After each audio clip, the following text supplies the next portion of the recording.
Hey everyone, welcome to Pod, Past and Present, the podcast where we dive into all things pop culture, past, present, and sometimes a little chaotic in between. I'm Lauren. And I'm Lene. And we'll be talking about TV, movies, music, and all the moments that shaped us, whether from way back or trending right now.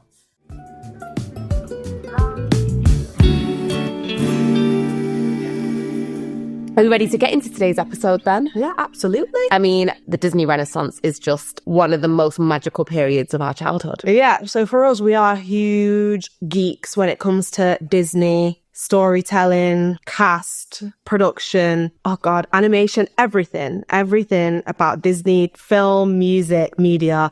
We're geeks about it. We like to go back and research the minds behind all of the magic. So yeah.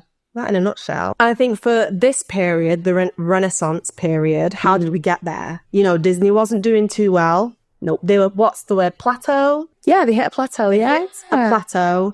And they had the strongest comeback ever. And I even think for anyone that isn't a 90s kid or wasn't born in the 90s, they all returned back to these films because they were magical.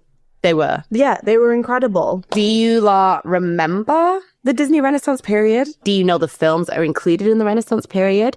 Today we'll go through the history before Renaissance and every film that is classed as a Disney Renaissance movie. Mm-hmm. During research, do you know what I found pretty fascinating? Yeah. Was the different eras, you can say, of Disney films. Like every Disney film is a part of basically a certain era. So I think to start off, it might be quite fun to go through those different eras and what kind of films might have been included. Mm-hmm. It's basically categorized by different shifts in style, in tech, color, all those things. So yes, and also leadership at the Disney Animation Studios, which is really interesting. From 1937, which kicked off the first feature film that Walt Disney Animation Studios released, which was Snow White and the Seven Dwarfs. Yeah. Yes. That kickstarted the golden age of Disney films. So films included in that Snow White, Pinocchio, Fantasia, Dumbo, Bambi, they're the golden age, which I imagine is the same golden age as cinema in general, potentially. Then we had the wartime era, which was 1943 to 1949. That included Fun and Fancy Free, Saludos Amigos, The Three Caballeros. So that was kind of the era where you had a lot of Disney shorts. If any of you watched Disney shorts growing up, I know I was addicted to Donald Duck Disney shorts. And those ones, you know, all of those films were like films that flopped. A lot of the public did not like them at all. Really? Yeah. Why not? I don't know. I remember seeing it the other day. They were like the least favourite Disney films of all time, and those were the ones that kept popping up. Fun Fancy Free. What is it? Amigos? Saludos Amigos. That's the one. Saludos Amigos. That one popped up as well. Right. I don't know. They just weren't feeling it. I'm not too sure. I loved them, but yeah, they flopped a little bit. They were shorter films put together or package features that were basically that way due to the World War II budget constraints. Everybody was turning to film to kind of escape it. So it totally makes sense that they would try and release something that's magical or for something for people to look forward to. Yeah, that's a good point. Especially for kids as well, because I can't imagine how any of them were coping. Then after we had the wartime era, we then go into the Silver Age, which was 1950 to 1969. That included films like Cinderella, Alice in Wonderland, Peter Pan, Sleeping Beauty, 101 Dalmatians, The Sword and the Stone, and The Jungle Book. Good time. Good time. Good time. It was a return to fairy tales. Yeah. That was the Silver Age. I missed out a film for the wartime era, Ichabod and Mr. Toad. That came out. And that was that great with Fun and Fancy Free. Yeah, that's no, it didn't do as well. It didn't do as well. I don't know what it was. Maybe it was just the time. It was the time. Yeah, it was difficult. Probably. So after we had the Silver Age, we then got the Bronze Age, which is also known as the Dark Age, which is the 70s and most of the 80s. So in the Bronze Age, we have the Aristocats, Robin Hood, the Rescuers, the Fox and the Hound, the Black Cauldron, and Oliver and Company. Oliver and Company. When you say, though, the Dark Age, all those films, the colours and the themes of those films did have a very dark undertone to them. Yeah. So that does make sense. Also, the reason I think why this was called that age was because these were films that were out after Walt Disney's death. So it was experimental. Yeah. 15th of December, 1966. That's when he died. Okay, that makes sense. And then what they did then was they started to go into a direction of experimental storytelling, which makes sense because I think about Oliver and Company, which was, of course, a remake of Oliver Twist. And I think of The Rescuers, which was so dark, like an orphan girl. I thought Robin Hood was actually a lot earlier. I didn't think Robin Hood was so late. It didn't feel like a 70s film. It felt like a 40s film. You think so? Robin Hood, yeah. When was The Jungle Book? Silver Age. So that was 1967, and then Robin Hood was 1973.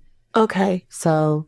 Because I would think that them two, I know what you mean, yeah. I just thought Robin Hood been earlier, yeah, and I don't know. A bit later, but the reason why I asked was because Robin Hood used the same animation in certain clips from The Jungle Book and like redid it because they did that for budget, I think, to save money. They would reuse a lot, and they did it with Aristocats, And they did it with The Sword and the Stone. Yeah, well, I loved The Black Cauldron, which is such an unpopular opinion. But that's because I love weird and spooky and scary films. Like, so The Black Cauldron for me is just a dark, scary film, which is why it did so badly, because people didn't think it was a very good film for children. They didn't think it was, I just so it was remember too scary for children. It wasn't that it was scary, in my opinion, but it felt like an extremely long film. When I was younger watching it, it just felt like it was going on forever and ever. I could have a nap and wake up and the film was still on. Like, it was just long. Yeah.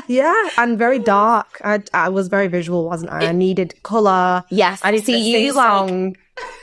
So you are very much a spring summer. Yeah. You're very much give me flowers, give me trees, give me beautiful. Whereas I'm like an autumn winter. I'm like, give me dark. Give me leafless trees. Yeah. Make me cry. Make me cry. Make me think. Make me, yeah. Oh, I like this little history, Lauren. Thanks, really good. Thank you so much. Then we had the Disney Renaissance period, which we're going to focus on today, but we will go through those films later. This is the bad boy period. The baddest period of Disney films, in my personal opinion. You could not. To date? Yeah. Yes. I think it's the best period to date. Wow. Personally. Well, we can go back to it. Yeah. But right now, that's how I feel. Maybe after we've done this episode, I might change my mind. But that's how I feel. It is? Yeah. I can't actually argue it. Yeah. There's only one other time that I'd say I could really argue, but again, I don't think it marries up. Okay. Yeah, I'm not sure. Then we have the post-Renaissance era, which was another experimental era for Disney, which lasted from 2000 until around 2008. The films that are included in this era, Fantasia 2000, which I think is just, they use new cartoons. They just did a remake of Fantasia, which if people don't know is the musical. Fantasia, the original, came out in the Golden Age, and that featured the scary gargoyle character and the iconic Mickey Mouse Mickey wizard as the sorcerer, wizard's apprentice. Yeah.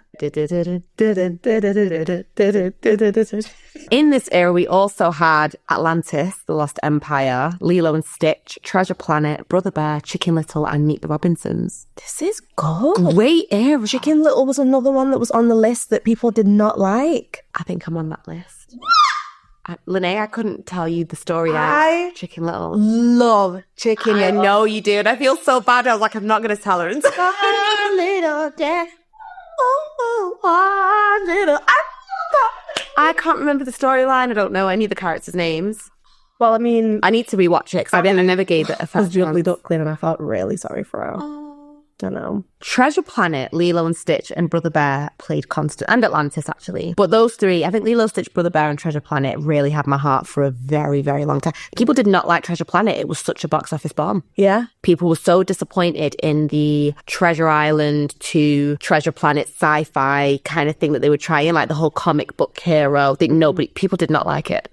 People weren't a fan of it at all. They didn't like that a classic was being taken in that direction. Yeah. Which I kind of get, when you fall in love with a story and people try and mix it with something that's totally different. Yeah. It's kind of like, Brother Bear was stunning. Yeah. A stunning piece of cinema, Brother Bear. I think one of my favourite Disney films actually is Brother Bear. Of all time. It's got one of the best scores I've ever listened to. I think it's so emotional. I obviously cry at Brother Bear. No, obviously. It's a really, really good one. Then we had the revival era, which is classed as the new Renaissance. And it was a revival of Disney's successful films. Notable films of that era are The Princess and the Frog. Obviously. Tangled. Come now. Frozen. Big Hero 6. Zootopia or Zootropolis. Moana. Frozen 2. And Raya and the Last Dragon. So that era lasted for quite a while, the revival era for Disney, which was 2009 right through to 2020. Yeah. Well, 2021 if you include in Raya and the Last Dragon. Yes. Well, that's the era. Oh, was it 2021? Yeah. Wow. The revival era is impressive. And then what's the next one then? And now we're currently at the modern era. The modern era is 2021 to present, which is diverse storytelling, focusing on cultural representation and experimentation with style. Notable films are Encanto, Strange World, and Wish. There is a remake era, but the remake era refers to the period in Disney history where the studio focuses on remaking classics. So it's technology driven usually. It uses a lot of CGI to tell the story, and usually they're known for having mixed receptions because people obviously have a huge problem with taking a classic movie and retelling it, which is crazy because the Renaissance are just retold fairy tales that existed before the 1900s, some of them.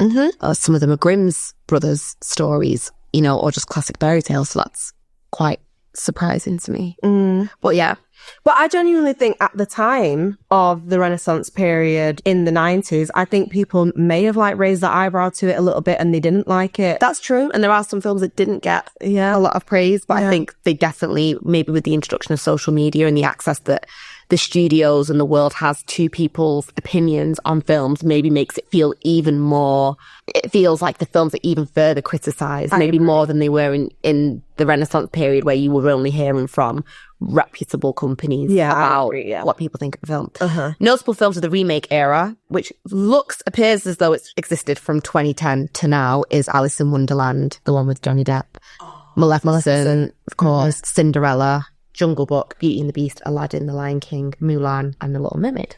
Okay. So that gives you an idea as to how the eras work through the Walt Disney Animation Studios. I really like that. You did? Yeah. I'm really glad. Thank you.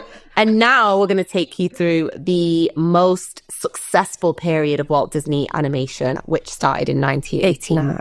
88. The first film of the Disney Renaissance is 1989. So I think it ran from 1989 until 1999. Okay, yeah. So for 10 years, Walt Disney Studios had hit after hit after hit, and they did not stop. Do you want to get us started now with maybe a little bit of background on the fall, and the fall of Disney is probably where we should start, because I know that Disney were not doing too well. Yeah, of course. Going back, so by the 1970s and 80s, Disney Animation lost their creative leader, who was Walt Disney. And I think then this kind of dropped off. It was like, we don't have Walt. And then they released films like Robin Hood, and The Black Cauldron was done in 1985. And they were just, like you said before, a little bit lukewarm. They weren't great. So it meant that it opened the doors to new people. I love these people. And these are just some of the names because they're going to come up a lot throughout the whole of the Renaissance period. But we have Jeffrey Katzenberg. Who was Jeffrey Katzenberg? Sir Katzenberg. Film producer and media exec. That makes sense because you would think that his title was higher. Yeah, because of the way he acted. Yes. So, Jeffrey Katzenberg joined the Walt Disney Company in 1984 as chairman of the Disney Film Division. And he was recruited by a man called Michael Eisner, who was the CEO. And Frank Wells, who was the COO. So it's those three. Yeah, perfect. And then we have Glenn Keane. Glenn Keane became one of the most influential animators in the studio's history. Oh my gosh. Who's next? Alan Menken and Howard Ashman, and I'll put them together because they worked. They were Bill and Ben the Flower Pot Men, them too. I love Alan Menken so deeply. So deeply. I think he might be one of my most played artists on Spotify. That's really sweet. Because I listen to scores so much. Yeah. And he's one of the He's incredible. And Howard Ashman has a place in my heart as well. Oh, yeah. He's great. So Alan Menken is a composer known for his memorable melodies and orchestral arrangements. So he's worked behind some of the best, most impactful scores to me of Disney animation. And Howard Ashman was a lyricist, playwright, producer, and he was known for his heartfelt and story-driven lyrics. And he's actually credited with bringing Broadway sensibility to Disney films. He is a smart man. I know. That's all I can Are say. there any other? And then, of course, there's Roy Disney, who was Walt Disney's nephew. Once Walt died, Roy was Walt Disney's older brother. Oh, Roy was... And he managed the financial side of the business. Okay, But once Walt died, I think he then took over a more prominent role in the business. Okay. So you have Roy O. Disney, who is the father, and Roy E. Disney, who is the son. Yeah. So at this point, it was Roy E. Disney. It was Walt's nephew, that took over and worked really closely with Michael Eisner and Frank Wells. Okay. And then this is where Jeffrey Katzenberg, it's kind of like what they call the mean, not even, they weren't mean, but like the Mean Girls Club, and then you have one that's trying to get in, but it was just a lot. And so once then everything was handed over, we've got all of these men now that are powerhouses throughout the whole of the Renaissance period.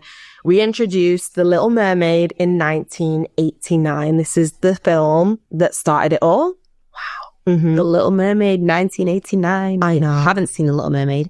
It is all about a young girl who is honestly just a bit disobedient and refuses to understand her father's rules of not going to land. Do you know what I mean? And she decided, you know what I'm going to do? I'm going to make a deal with the most dangerous woman in the water, a witch, underwater, a witch, yes. I'm going to make a deal with her, yeah. And I'm going to find myself some nice legs and I'm going to go find this man on land because whatever, Dad. She was just so disobedient. And I don't even have any other better way to describe the film. And then and even her Jamaican uncle Crab was like, Ariel, you mustn't, you can't do it. And she was like, not me, no, not me, because I want my man to see my Eric. my man.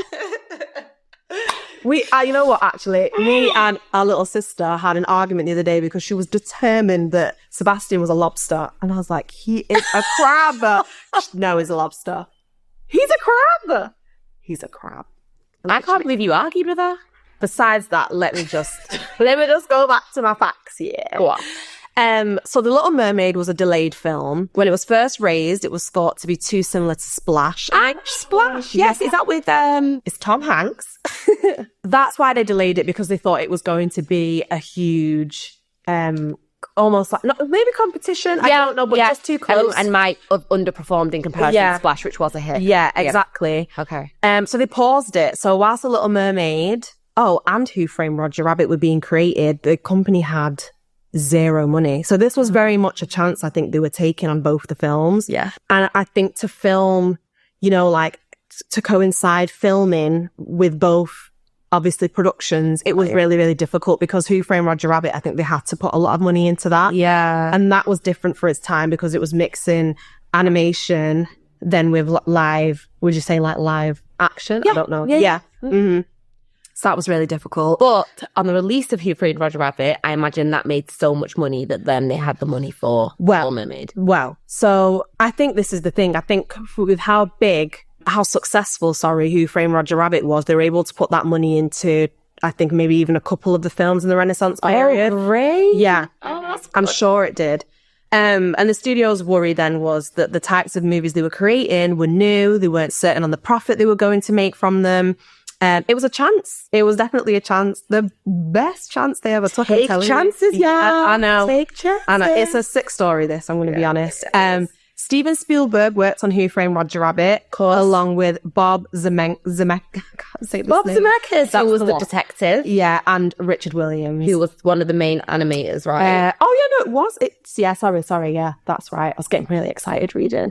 Roger Rabbit was a huge hit, returned millions to the studio, and then was put towards Little Mermaid, and I'm sure it was also put to the next one. I'm sure it was. Or maybe the Little Mermaid's profit was put towards the next one. Got you, I'm sure. And I imagine now this is where we meet Howard Ashman and where Howard Ashman becomes involved in the whole production, right? Yeah. Okay. So Howard Ashman and Alan Menken, can't get these names out.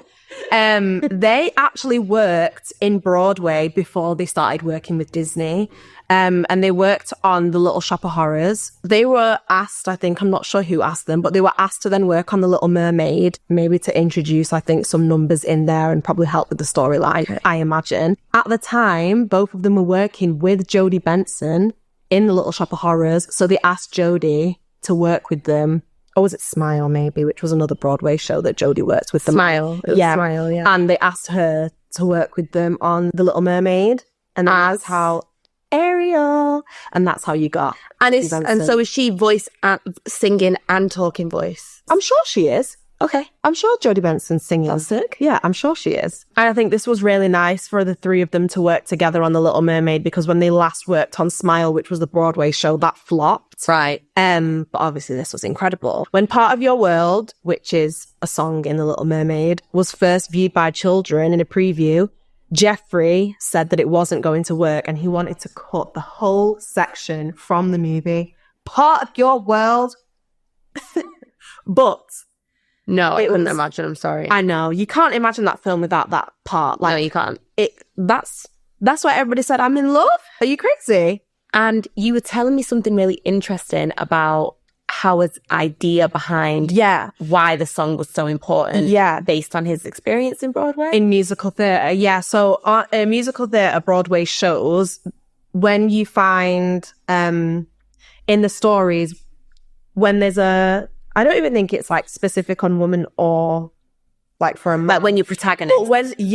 And you have like, you want to explain basically your story and what you want in the production, you tend to, well, Howard would say that they sit on something, they reflect on their life and the life that they want, and they sing about it. And he said that she needed, The Little Mermaid, Ariel, needed a section where she just wanted to explain what it was that she wanted. And that's where Part of Your World, because she wanted to be human, that's how they put it together. Right. You find that a lot in musical theatre. They sit down on something, they sing, I want this, I need this, and then it happens. I'm going to start doing that in my life, I think. Oh, yeah. Start doing that. I'm going to sit on the edge of my bed and I'll go, yeah, just $1 million would just help me so much. No, I think that's probably why I did used to do that when I was little. Sing to myself, because I was like, it's going to happen. So yeah, he brought a lot of the musical theatre world to The Little Mermaid. That's amazing. And because when I think about it, that didn't really happen in any other film before that point. Yeah. Did it? No. I don't think so, no. No. Not for Disney. No, that was... Yeah, I don't think so. It's very cool. Yeah, it's very, very cool. But it was actually Glenn Keane who proposed to Jeffrey not to cut the scene, and eventually it became one of the moments everyone absolutely loved. And Glenn Keane was one of the animators, right? Yeah, he was the animator, which is, I told you before. Alan and Howard actually won an Oscar for Under the Sea. Yeah, and musically, the film The Little Mermaid returned Disney to its glory, and its success saved Disney Animation. The box office result was a huge hit for The Little Mermaid, better than what Oliver and Company made. And I think Oliver and Company was released in 1988, the same year as... Oh, yeah, makes sense. Yeah. Who Framed Roger Rabbit. Yeah, Who Framed Roger Rabbit. So just before, but yeah, incredible.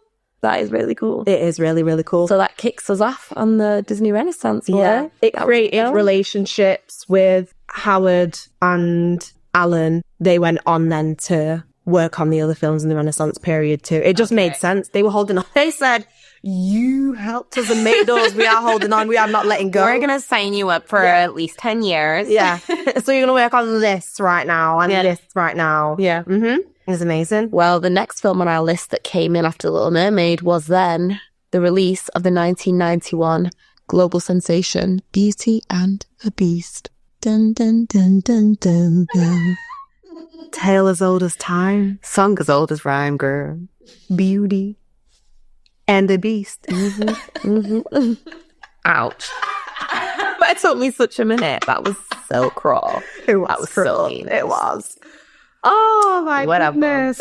Oh my, it was so cute. We're joking. Just so Beauty and the Beast. It was directed by Gary Truesdale and Kirk Wise. It was produced by Don Hahn. And it's actually dubbed the jewel of Walt Disney Studios' crown. Beauty and the Beast was considered one of the greatest things that happened to Walt Disney Studios. Now, it actually was originally discussed in the 1940s, if you can imagine that. Like the 1940s was when this film was underworks, which tells you just how long it takes for something, a dream to really come to life. It was described as a fairy tale of a girl who learned to love a beast who has inner sweetness despite his ugly exterior.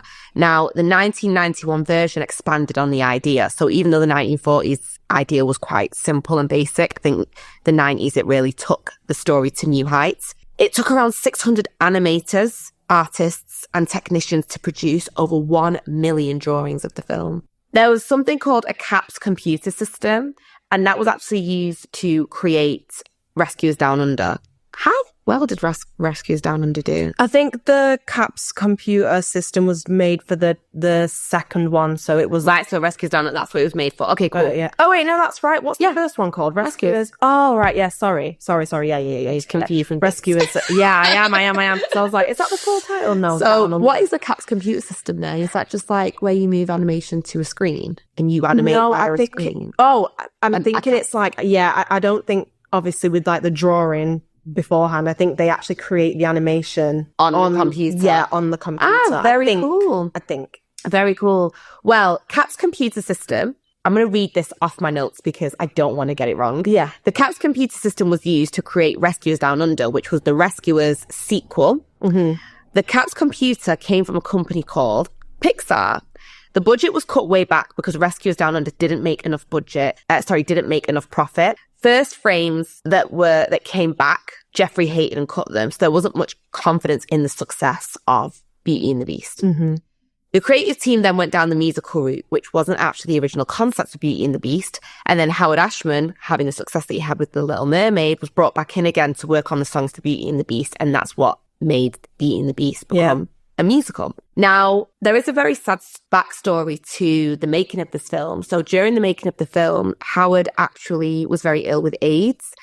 And it's believed that the movement in New York regarding the epidemic at the time with AIDS was actually portrayed in the movie during the riot scenes where we see all the townspeople go after the Beast. Mm-hmm. So there's actually a little kind of nod to what was going on culturally at the time in America. Mm-hmm.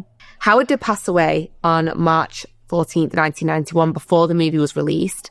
But always knew that the film was going to be a huge success and would have told colleagues how big this film was going to be. They made musical numbers very colourful and vibrant, which actually contrasted with the dark castle theme where most of the movie is based, and the dark colours of the town as well. Other than Belle's song at the beginning, other than the Belle song at the very beginning, the rest of the film feels quite dark apart from its musical numbers. Like Be Our Guest, the castle comes to life. Yeah. In all of these colours and animated objects. Yeah. Yeah. They said they had to do it because the castle was so dark. Yeah. And I think they found it difficult. Yeah. Because they were like, we obviously don't want to take away that it's really dark. Yeah. And they wanted to have that moody mood with it. Course. But then they can't have a moody musical number. No. They would have made the film too depressing. Yeah. For kids, they can't do it. What I love is that we also, in The Little Mermaid, you get that Ariel is kind of this disobedient teenager, and then you get to the point in the film where she sits on the rock and she does the whole Broadway musical thing. Look at this stuff, isn't it neat? Girl. Sorry. No, it's fine. Beauty and the Beast, you know who Belle is from the jump. And that's what I think that's what I loved about the film. Beauty and the Beast isn't one of my favourite films, I'll be honest. It's actually, I hate to admit it. I think it comes on, it goes on once every 5 years. So for me, that means it's not a favourite. Because Disney plays in my house. Yeah. But what I do really appreciate is the setup of Belle. That first song is just beautiful. There goes the baker with his trailer. Just it. Yeah. I get you. It sets her up well. It tells me who Belle is. And I think that's what I quite like is tell me who she is. Yeah. Introduction, very what do I like very new. Yeah, what she is from Jump. Yeah, what makes her different? Yeah. What makes, okay, cool. I really like that too. I don't think I appreciated it as much when I was younger. It was definitely with age. Yeah, I started to understand exactly why Belle was looked at to be an outcast and everything. Yes. Yeah. No, I do love that film now. I'm not going to lie, Lauren. That's where I can't agree. I know. That film now. I know. Yeah. I know. Mm-hmm. I know. I think it's beautiful. It is gorgeous. It makes I get what you mean. It is gorgeous, but it wasn't. It's not something. I think maybe it's the darkness. And I love a dark film, but I think there was most that I could sit and watch over and over and over again, but truly appreciate it. Yeah. Colourful films I use as background noise. I realise I watch colourful films more because it's background and easy. So do I. Dark films I don't watch as often. So maybe it's not that I don't like it. I just think it's something that I don't watch very often because if I'm going to have a dark film on, it's going to be another one in this list. Yeah. Who's one that I would watch? I get you. 50 times a day if I could. But anyway. So Beauty and the Beast was shown at the New York Film Festival and it was based on frames that they'd already had. The frames that they showed at the festival received a standing ovation. It then went on to receive a Golden Globe Award and was recognised as the first moment animation was taken seriously from artists and actors. The film was so successful, it actually accrued 6 nominations, which include Best Picture, Best Original Song and Best Original Score. Amazing. The score is stunning. Oh my God, actually, no, that's why I love the beginning where they take you to the castle and it's like, it's good. I love the whole might watch story. it. I love the story. Like, you're so rude. I'm going to make you ugly because that's what's truly inside. No, being honest. If we could do anything, we would do that to people. I would, Lauren, like, you are so horrible ugly inside. Inside, a horrible, horrible person. So live with that for a second before you, like, fix up yourself. Well, you do always say, anyone that you look at and you think, oh, they're beautiful. Yeah, I do. And then you get to know them and you're like, they're not actually that attractive. Actually, they're not actually as beautiful. It's like, I see you as a beast straight away. You are a beast. Yeah. Get out of my face. It's actually fun. So straight. Well, that was a good one. Yes. Now, at the same time that Beauty and the Beast at the same time of Beauty and the Beast release, or when Beauty and the Beast was being made, another film was also underway. Well, you know what, actually, I think a lot of these films were either being worked on at the same time by creatives, but then obviously the release dates were all at different times. Yeah, actually, which makes sense because you wouldn't do that, would you? But they definitely were being worked on at the same time for a lot of them. Now, for this next film, Howard Ashman actually did do some work on the musical numbers, I believe, before his passing. Before he passed, yeah. So that's insane. Although Beauty and the Beast was the last film, I guess, he worked on that was about, well, no, that doesn't make sense. Even though he passed during the making of Beauty and the Beast, he also had his hands in other projects. Yeah. Of which this next film is one of them. Yeah. So this was Aladdin that was released in 1992. Bad boy film. I have been so desperate to talk about this film. I am so excited to talk about this film. Gosh. Aladdin. Okay, this was directed by Ron Clements and John Musker. The period between the releases of Beauty and the Beast, which was 1991, and Aladdin, 1992, was a time of rapid growth, innovation, and internal change at Disney. There were bumps in salaries and promotions in the studios. They said, we're making money now. Everyone was loving it. It's crazy now. And apparently the culture was amazing, which is really nice to know too. Yeah. After Beauty and the Beast proved to be a critical and commercial success, Disney Animation relied heavily on the combination of Broadway-style musical and dynamic, character-driven narratives. However, Aladdin was an opportunity to break away from the European fairy tale, which I'm not going to lie, I'm like, we needed this. You needed to bring in the brown people. we really did. We really, really did. Yeah. So it broke away from that European fairy tale tradition, and it was time to explore a more exotic and adventurous story. Wow. I know. It's beautiful. Sorry, I was going to ask you, like, what your memory was of Aladdin, because when I remember the first watching Aladdin, I was quite afraid of it. I don't know. I get that because of that what's it called? The Cave of the Cave of Wonders. That really freaked me out. But I fell in love with Jasmine. Like, I wanted to be her. Tell me, I want that hair down my back. Yes. Give me that bundle. Give me that bundle. Give me that Bardo top. The little Bardo crop top with the baggy pants, girl. She knew what she was doing. The little baggy Jasmine. And a pet tiger. Are you mad? Yeah, that was the thing for me. That's what sold it. It was when she was with Raja and she was just, And it's crazy because, like, it just... It's going to sound so bad, but like Jasmine, like, and then you went to the streets, girl. You went to the streets and found yourself. Got yourself a man in the streets. Come on. She said royalty is just too much. She's like, it's too much. You know what she was? She just wanted a little bit of humbleness, didn't she? She was like, you know what? I have everything I want. But you know what? I don't need these princesses. Like, is this? You know what? I don't blame the dads to be like, is this not enough for you? I don't blame. But you know what? That sultan, he was never hard on her. He was so. He should have licked her in and said, "What are you doing with this man?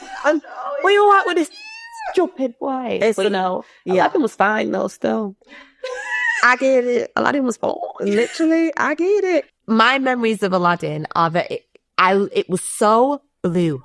Yeah. The blueness of everything. That's weird that you think blue. I think the sand was blue. Orange and purple. Agrabah was very... Yeah. Agrabah was very orange, and I think the genie for me is the biggest. Oh, that's why, yeah. The genie for me was the biggest. Yeah. There are two characters in this whole episode that I have to give their flowers to, because I think it started my obsession with comedy. Yeah. And being outrageous in your commentary on anything. Robin Williams as the genie is one of the best performances in cinema in the world in my life. Like, if you ask me what are some of the best performances ever, it would be Robin Williams as the genie. The way that he took commentary, cultural, pop culture, or anything in the media, and took commentary and put it into that character. He took that, he made that film a masterpiece. And the story behind what happened with Robin Williams and Walt Disney is a little bit upsetting because, you know, they basically, it just wasn't I don't think it was great what they did. But what he did for that film was sensational. And I think so that's why to me I see blue, because I see the genie, I see the Cave of Wonders, and because the control Cave of Wonders is like blue, the sand is blue, right? With the lighting and the colours. Yeah, it's all dark and like, you know, I just see a lot of, I just see a lot of blue hues, and then I just see the genie turning into this, you know, and Jafar to me was a brilliant villain. I loved Iago. I thought he was brilliant as a villainous side character. The storyline's amazing. There's so much heart in it. Yeah. Even though it's a love story, I actually get a huge friendship vibe throughout the whole film. Like, to me, the love story is Aladdin and the genie, and Aladdin setting the genie free. That's my love story in that film. You know what it is for me? I have a huge amount of respect for voice animators, actors in general, that are able to include adult humor into a child's film. And do it where you feel like I can watch this alone, but then I know I could definitely trust my kids in watching this, and then it would jokes would absolutely go over their head. But it's the intelligence behind the jokes as an adult. I have so much respect for them. And Robin Williams is one of them where I'm like, how did she manage to do that? We are doing an episode on just Robin Williams. Oh yeah, 100%. Yes. So talented. Actors like him, Jim Carrey, Eddie Murphy. They're so talented when it comes to stuff like that. So this is why that's one of my favorites. Yeah, I agree. Every time I watch it, I go back and there's a joke that I missed or a little line that I missed. I'm like, oh my God, I didn't realize that he said, It's brilliant. I love when he's we could do this all day. I know. We could do this all day. Let me know. No, I just like when yesterday you said be yourself. And the animators are brilliant that they turned his commentary and his freestyles into little mini gimmicks throughout the film. They turned him into a bee. Yeah. And, you know, and he was on a roll. Yeah. Apparently, I don't know if this is an exact figure, but I'm sure there's up to 30, if not more hours, 30 to 40 hours of unused genie voice work from Robin Williams. There has never been, it's in the archive somewhere, it can never be released, I think due to contracting and what Robin Williams had decided with Walt Disney Studios. They won't release it, but which is not a surprise. No. It's not a surprise. Can you imagine though, you give a man like that a mic, then good luck to you, innit? But then you're going to get the best work out of them. Yeah, you will. And if I was an animator personally, I would love for someone like that to work on a film. Yeah. Because you're going to get the most creative. Yeah. Give them the mic, just at this point, don't even give them the script to read off. They've got it in their bag. Yeah. I think that Prince Ali song where he becomes the elephant. It's one of the most powerful. The news reporter. You knew I was thinking as a news reporter. It's so good. Yeah, he's brilliant. Excellent. I love the feathers. I'm like, yes. He's so clever. So good. Anyway, sorry. Yeah, I had to know that. No. Yeah. But yes, going back, Aladdin was the first Disney animated movie to really immerse viewers into another culture. It was based on the Middle Eastern folk tale Aladdin and the Magic Lamp from the collection 1001 Arabian Nights. I don't know. Yeah, no, I've seen. I've not obviously not read the collection, but I do know that it exists. It wasn't the first time that a story from 1001 Arabian Nights had hit the silver screen. So there were films based on the folk tale. So you had The Thief of Baghdad, which was 1925. Yeah. So the idea for the film was pitched by lyricist Howard Ashman. Like, can you do? He is incredible. Sorry, I sounded out of breath. It's okay. Take a minute. Breathe, girl. Okay, I'm back. Who had, of course, worked previously on The Little Mermaid and Beauty and the Beast. One of the most groundbreaking decisions in Aladdin was the casting of comedian Robin Williams as the voice of the genie. Groundbreaking. This marked a significant shift in how Disney utilized celebrity voice talent. Yeah. It did. It did. It really did. Yeah. Williams' improvisational style was embraced and many of his lines were unscripted, which brought an entirely new level of energy and comedy to the film. Now, Aladdin did receive some criticism for its portrayal of Middle Eastern culture, which 100% we agree with. Like, whilst it's a wonderful animated story, yeah, it absolutely deserved the criticism that it received on its portrayal. For example, the opening song Arabian Nights had its lyrics altered after protests from Arab American groups, and they objected to the original lyrics, which depicted, they were deemed offensive. Sorry, go on. No, it's fine. No, you can carry on. I just was understanding. Yeah. You know what? That's really hard, because obviously with our culture, you want to see your culture being portrayed in a positive light. Yeah. Especially as a child as well. And it's just really, really hard when you get people or creatives that are doing it but don't understand it. Yeah. Like the ignorance. And don't do the research. Yeah. It's... The ignorance breeds more ignorance, because what happens is you watch it as a child and you think that's how the world is. So you then start to learn or assume that that's how a culture is. Yeah. Even our own culture, like you can watch something and be like, so is that who we are? Yeah. Or is that all we are? Yeah. Which is why it's so important for us to see different, not versions, but I should be able to see my culture represented across in different ways. Okay. Like, I should be able to see my culture represented in a successful way. Oh, yeah. Or in a luxurious way. Yeah, 100%. Like, I don't want to be limited to an idea that we are statistically this or statistically that. Like, no, actually, I want to see media that represents me in a positive light. Yeah, because also I think, is that how other people view? Well, clearly, because they're creating media about it. So, do you actually see me as Is that how you view me? Yeah. It's upsetting. It is, yeah. It is really upsetting. But despite the concerns, Aladdin was praised for bringing Middle Eastern folklore to the forefront of popular culture. We needed a brown princess. We did. We really did. We did. In the background at this time, though, Euro Disney was opened on April 12th, 1992. Toy Story was being worked on by John Lasseter in 1993. Wow. That's to Pixar. Sorry. No, that's okay. Yeah, so we have Euro Disney, which is now Disneyland Paris, but it was originally called Euro Disney. They changed the name because they were like, that's not cute. And then Toy Story, which is Pixar, was being worked on by John Lasseter in 1993. And a Goofy movie was also in the works in that same year. Goofy movie. Honestly, that's my crown jewel. Yeah. It's so good. So Disney was doing really well at the time. They had some really good things coming up in both like entertainment, media, and in like the Disney parks entertainment. Right. Yeah, it was very, very good. Because at this point they would have had 3 then altogether. They would have had Disneyland, California, Disney World, and then Euro Disney. Yeah. Aladdin grossed over $200 million, and it was thought everything Disney touched turned to gold. The Midas touch, baby. Facts. Which, funnily enough, was featured in Aladdin 3. Do you remember? Yeah. The Midas, the Hand of Midas. Hand of Midas, yeah. Yeah, I loved Aladdin 3. Yeah. Aladdin and the King of Thieves. I always think like, because I wasn't born yet, I really wish I was this age that I am now.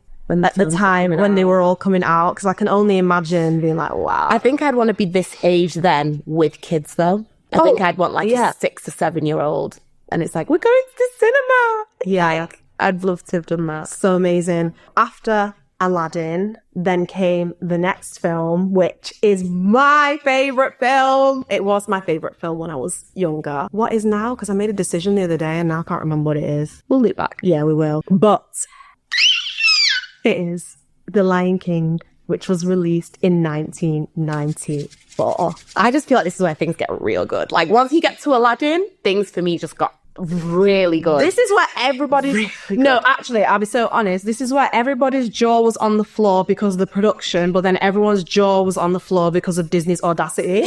Audacity. Yeah. Yeah. Yeah, there's so much to it. So much. It's so good. Yeah. I'll let you No, listen, this is just so much fun. So the CEO, Frank Wells, who was actually known as quite a mediator of, I guess, the higher ups in Disney at the time, Unfortunately, he passed away April 3rd, 1994. Is that right? That's right. He died in a plane crash. Helicopter accident. Which was really unfortunate and sudden for the studios. So Disney did suffer a huge loss there. Yeah.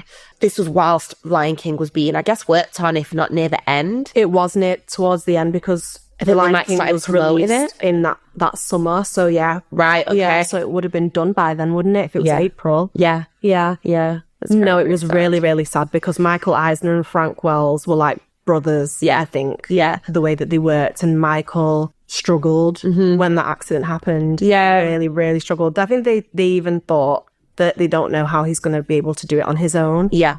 Yes. And he had, I think he then really suffered a lot of stress, which resulted in having to have a quadruple bypass surgery in July 94. So merely months after Frank Wells. It was tough. Yeah. Which was very sad. Now, Disney did continue to push the boundaries of storytelling, and after the success of films like Aladdin, the studio was interested in exploring new types of stories beyond the traditional fairy tales, because clearly, with Aladdin, it worked. So by the early 1990s, Disney had expanded enough to run multiple feature films simultaneously, and 2 major films were actually being produced side by side, The Lion King and Pocahontas. I love this little fact. I think it's so interesting. Now, interestingly, many of Disney's top animators were actually more excited to put together Pocahontas, and they viewed it as more of a prestigious and artistic project, while The Lion King was considered the lesser of the two during the film's productions. And I get that, because if you think about it, it's your history, like American history. Yeah. I imagine a lot of the animators, they would want to work on a project like that. Yeah. Because it's their history. It's what America was like. A lot of it was like built on. Gets me mad, this whole thing. Yeah, I was like, it gets me mad. But anyway, so I can see why they were more interested to want to work on that film than The Lion King. But boy, The Lion King said again. Roger Allers and Rob Minkoff were brought in as directors, and the story underwent many changes during its development, with the final narrative drawing inspiration from Shakespeare's Hamlet and biblical stories such as Joseph and Moses.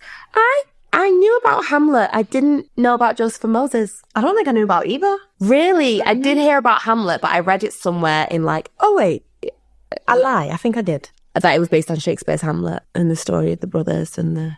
No, maybe I'm lying to you. The idea of death and legacy. The idea.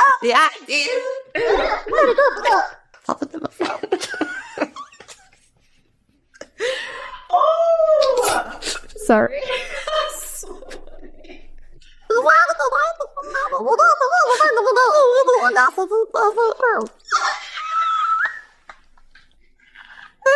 Oh, so good.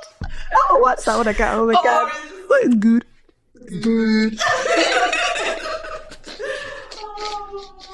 I'm so sorry. Gotta watch it. Such a good film. The idea of death and legacy became a central theme of the entire film, which was very traumatizing for us.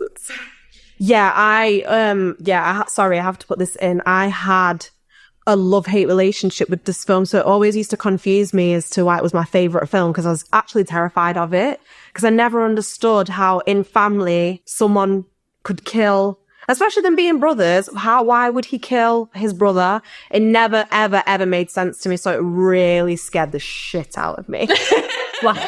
It really, really, really did. I'm so sorry.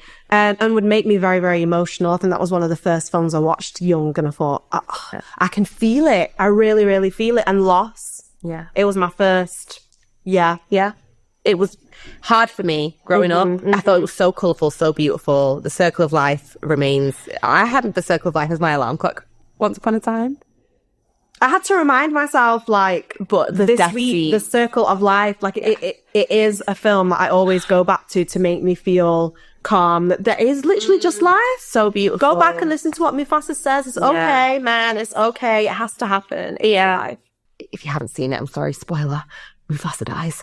That part of the film. What? I've seen him head. That's Mufasa. Eric. Yeah, that's Stop it now. Okay. This is not what we're doing. Sorry, is it? No, you're distracted now. No. Yeah, go. So the most terrifying part of the film was when Simba looks to the top of the hill or to the top of the cliff or whatever, and and his ears go down and the wildebeest crawl. I think it's the music gallop. And yeah, you just hear the I don't know how the music goes. I can't even say it was like, but it's terror. Yeah, and his ears, he's like it's like you gasp with him. I even start this day scream at the TV. It's awful. Why don't you run back to your dad and tell them what you still? It's awful. It's awful. That and the elephant graveyard scene when Mufasa comes. It's just those are the parts that really terrify me. Like the ending when Scar gets man, bye. Like I don't care about that. And then at the very, very end when Simba walks up.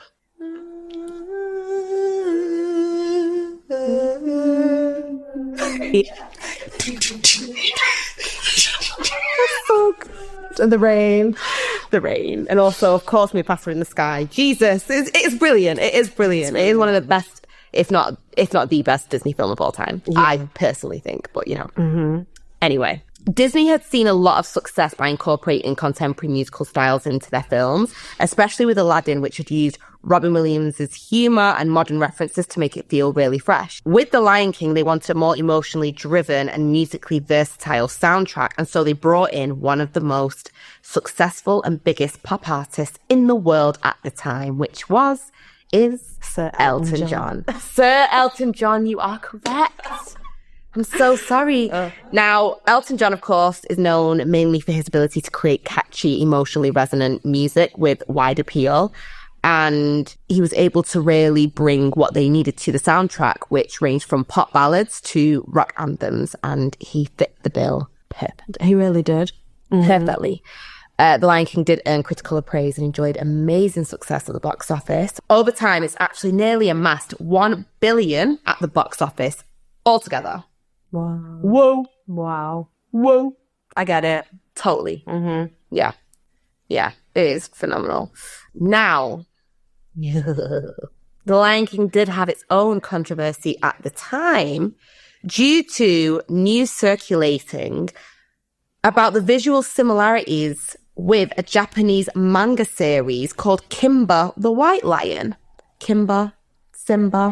Kimba the White Lion ran from 1965 to 1966, so it was way before The Lion King's release in 1994. The series was written and illustrated by the god of manga, that's fun, Osamu Tezuka. Osamu Tezuka was heavily praised as one of the best manga series writers of all time.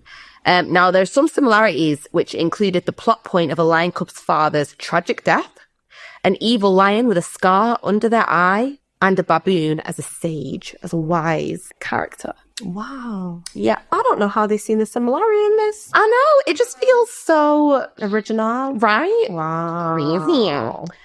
Now, we have Scar, who has a scar in his eye in The Lion King. However, in Kimba the White Lion, the lion with the scar is actually called Claw, but is not related to Simba. So clearly it's so original, right? There's clearly no reason for anybody to worry that it was taken. Disney do better. Anyway. The controversy gathered huge media attention. For example, it was referenced in a 1996 episode of The Simpsons, which was entitled Round Springfield. Now, in the episode, Lisa looks into the clouds where Mufasa from The Lion King appears and says to her, "You must avenge my death, Simba." So it's like the Simpsons were on it. Listen, you can always rely on the Simpsons to tell you the truth and give it to you straight. Yeah, exactly. What was really interesting is that this controversy came back in 2019 during the release of the Lion King live action remake. And take this interesting read below. No, take this interesting read below. We're a tired gal. It's all right, man. You get in there. This is a hefty one. It's hefty. I've got it. It's a hefty one. Okay. I'm going to read. Yeah. Helpful. A section from The Hollywood Reporter in a 2019 piece, which was during the rollout of the live remake. Most conspicuous to Tezuka reporters then and now was the scene in which the image of Simba's father, Mufasa, materializes in a cloud bank. Jungle Emperor featured a panel where its main character likewise appeared to his son in the clouds, and a version of the scene also appears in the anime series. So Jungle Emperor was the movie, and then you had the manga series. Now, Frederick Schott, I think is the pronunciation, but I might be wrong, he is the author of several books on Japanese manga and a personal friend of Tezuka's, told the LA Times on July 13th, 1994, that the two scenes were too similar to be a coincidence. So one major example is the competing Dead Dad in the Clouds scene. In response to this, The Lion King's director Rob Minkoff claimed that he was unaware of the television series and also acknowledged these similarities and believed that within the elements of telling stories in Africa, there are bound to be similarities between all of these things. Now, the Tezuka family and director of Tezuka Productions claim that copyright laws are slightly different in Japan, so therefore The Lion King wasn't viewed as infringing copyright at the time. They both viewed that the two works featured similarities in broad elements about nature. Copywriting facts couldn't be possible. Interesting. Very, very, very interesting. Okay. That about wraps up the Lion King, doesn't it? Thank you so much for listening, guys. We hope you enjoyed part 1. Please join us again to listen to part 2 next week. Can't wait to see you there. If you like these kind of episodes as well, let us know. We're definitely going to do a deep dive into other animation studios. Yes. So we'd love to hear from you. Yeah. But thank you for listening. Bye.